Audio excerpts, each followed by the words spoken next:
Hello guys, welcome to part 3 of my build of the Airfix 1/24th scale Spitfire. In the first part of this series we started to build the cockpit, and in the second part I built the ammunition bays and started to put the wings together. In this third part I'm going to finish the cockpit, get everything painted and get it ready for the fuselage halves to be closed. I didn't do a video about this last week because though I've been working on the Spitfire for basically every day for 2 weeks, it did seem like there wasn't enough to make a video, but I feel like now with the cockpit finished we are there. So this is how we left the cockpit last week, with the interior green down on top of a NATO black base coat, a couple of details painted but nothing really together. One of the things I noticed in the instructions for this kit is that it requires quite a lot of brass paint, which seems to be quite hard to get hold of. Eventually I settled on this AK metal acrylic, and after giving the appropriate parts a black base coat, I brush painted that brass on top. The pigments in the paint did feel quite thick, quite large, and I'm not sure I got the perfect coverage there with that brush painting, although to be honest I do think that slightly uneven coat does give a little bit of an impression of a sort of slightly tarnished, slightly worn, slightly weathered piece of brasswork. I also noticed that I made a small mistake last time in my painting. The rightmost green panel here on the upper fuselage should be aluminium, not green. So that was quickly corrected. It was quite tricky to find the right colour for the seat. There are seemingly many different versions of Spitfire seats, and even several different versions for the Mark 9C. Airfix calls out a red-brown colour for the base of this seat, which is a kind of Bakelite-like substance, a kind of resin substance. Here's quite a nice reference photo I found of that. The back here is supposed to be leather. I could have painted this in brown, but I decided to go for a black leather. I think perhaps later on I maybe regretted that, but anyway, it's done now. I tried to add some highlights to that black using a mix of black and sunny skin tone from Vallejo.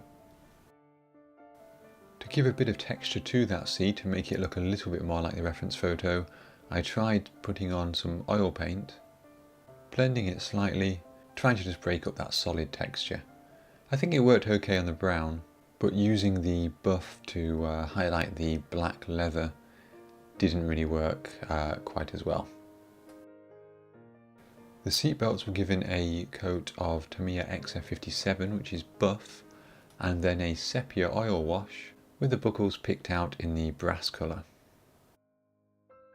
I think they look suitably well used. I know they're quite thick from this angle, but once you view them from above, to be honest I don't think you can really tell how thick they are. The next step was to add the decals, and the decals for the cockpit run all the way across the top here, the edge of the decal sheet, which is quite handy. No need to cut deep inside the sheet to get at them. You can see here from the instructions that there are a good number, 26 rather, on the instrument panel itself. And we do also have a few in different positions around the cockpit. We should be aware as well that it doesn't tell you during the instructions that the decals are required. So here for example it says this decal number 30 goes on in step 30 on page 8. If you go to page 8 you'll see no mention of that decal, so it's a good idea to really go through the instructions and put an asterisk or a mark or something next to the steps where a decal will be required, because if you forget and you close the cockpit, it's going to be very hard to get them back in there. A couple of the decals did cause me problems, so for example this circular one here goes over here, but the piece it's to be applied to has quite a large raised area in the centre. I did fight this a little bit, tried to get it on, tried to use some decal softening solution. That raised area, although relatively small overall, is a good percentage of the size of the decal, and I just couldn't get it to conform.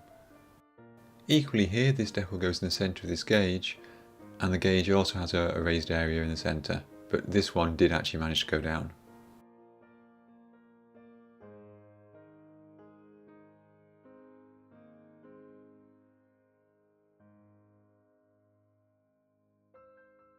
To prepare the control panel for decals, after painting it in black, it was given a gloss coat.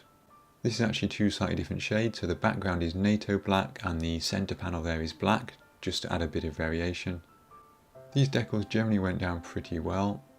They fit quite nicely inside the raised dials there, and there's not a lot of carrier film, so they go down nicely. Of course, you do also have that other clear piece with the moulding for the dials if you would prefer to paint them.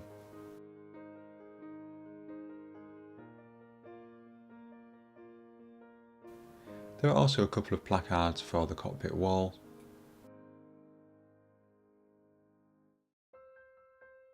Once the decals were applied, it was time to start building up the cockpit. So we can see that red lever there is the emergency undercarriage release. Then this larger section which we're sliding into place here with the brass pipes is the undercarriage controls.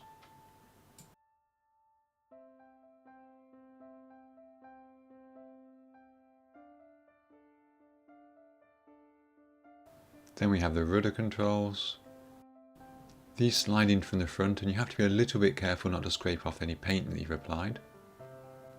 Things do get quite busy quite quickly down here. And you do have to ensure they are pushed down enough because on top of it goes another piece of framework.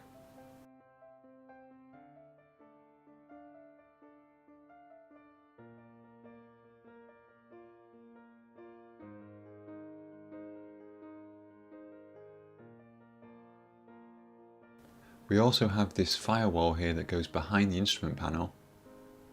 And although I didn't know it at the time of filming this, you probably should thin out the wall of this firewall from the back to make sure that it goes into that recess in the floor and the side walls. If you don't, it will probably cause some problems later on, as you will see. And the fact that I had to clamp mine in that position there to keep it forward is a good suggestion that it wasn't quite in the right place. Here I've glued in the first of those oval bulkhead style rings. I've only glued it onto the right hand side of the cockpit. I'm just dry fitting the left hand side of the cockpit so that everything lines up okay. Although of course there's a groove for each of these to go into, there isn't a lot of guidance in terms of making sure that their rotation is correct. And in fact, as you'll see later on in the video, I think I did get the rotation of one of them out by a little bit, and that did cause a few small problems.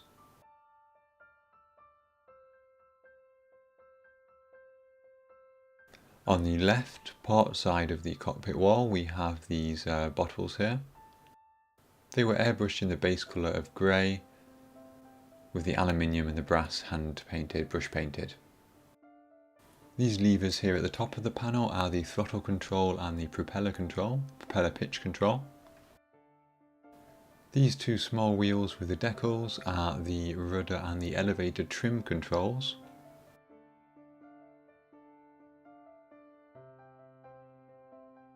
And below those, I believe these controls are various dials, including the switches for the gun camera. Back on the starboard side of the cockpit, and this box is the remote contactor, also known as the IFF, identification friend or foe. So that sends a signal which hopefully helps friendly aircraft identify each other. And finally, this piece here is the control for the signalling lamps, but that won't be added yet until the side walls are added to the fuselage. Here's our completed cockpit sidewall.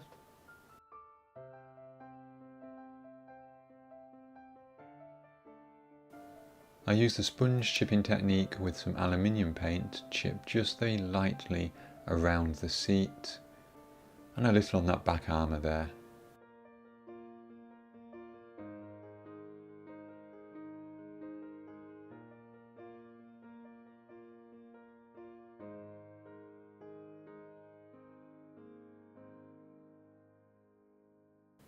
I did also use the chipping technique on small areas of the cockpit floor, being careful to remember that a lot of it is actually out of reach of the pilot.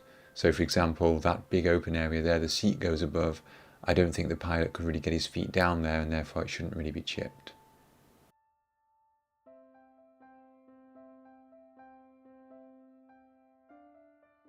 Similarly, a small amount of chipping on the instruments just to highlight some of the raised edges.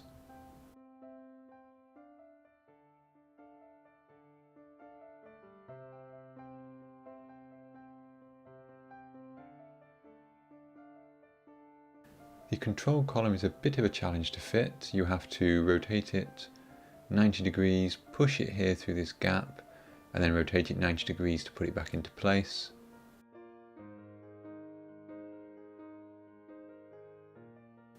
And there we go. Once that's done, we can put the seat into position, and it's starting to look like a Spitfire cockpit. There are a few more pieces that need to be added, however. This is the oxygen line, I think. I've made a small mistake there because you can see I've painted those clips green, but two of them pass over the aluminium part of the bodywork, so they need to be painted again. And there we go. Again, it's starting to fill up now, isn't it?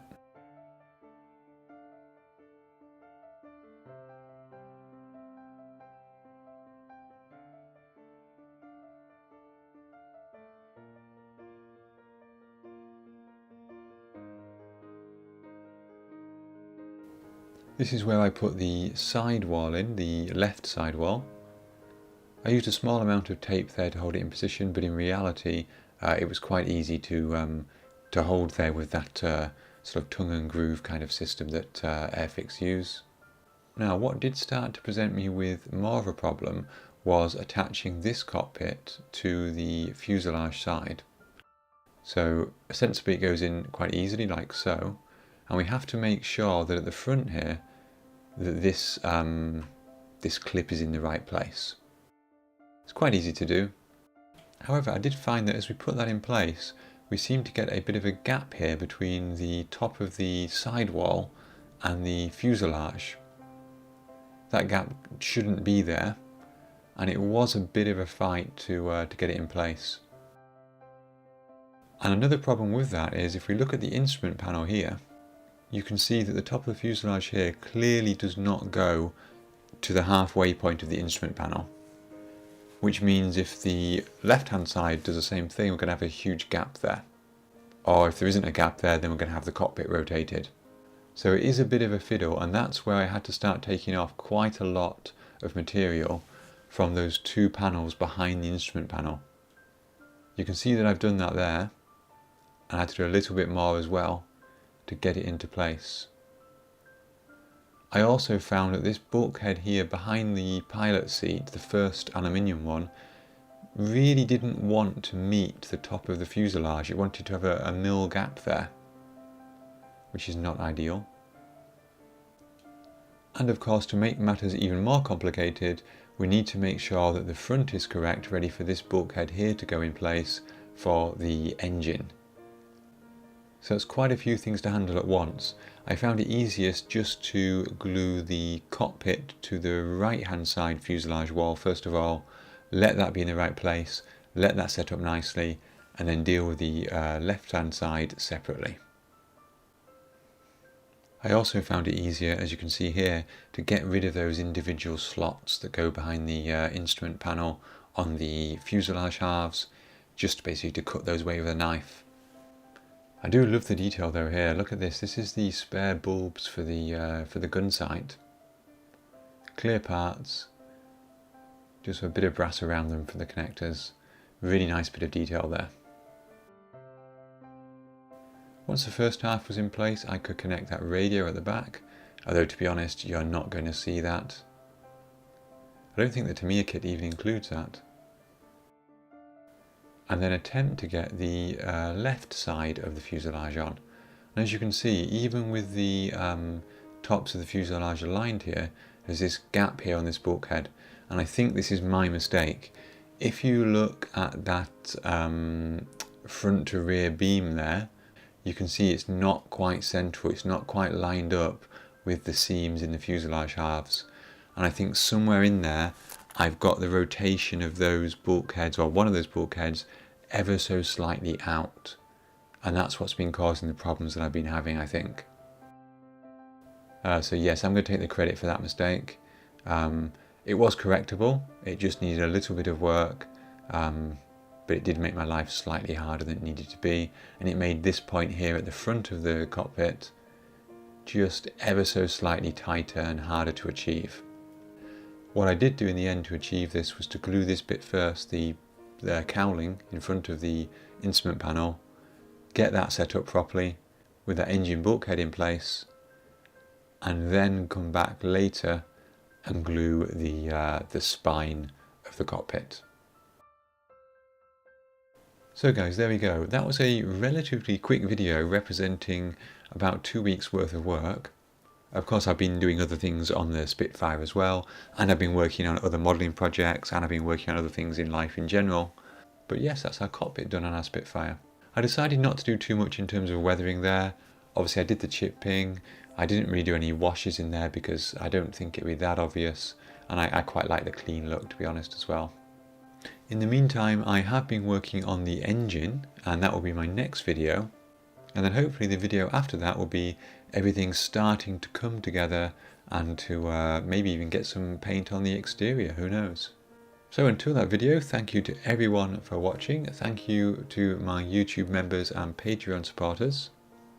If you haven't seen part 1 and 2, then you can find some links in the description below. And until next time, have fun modelling.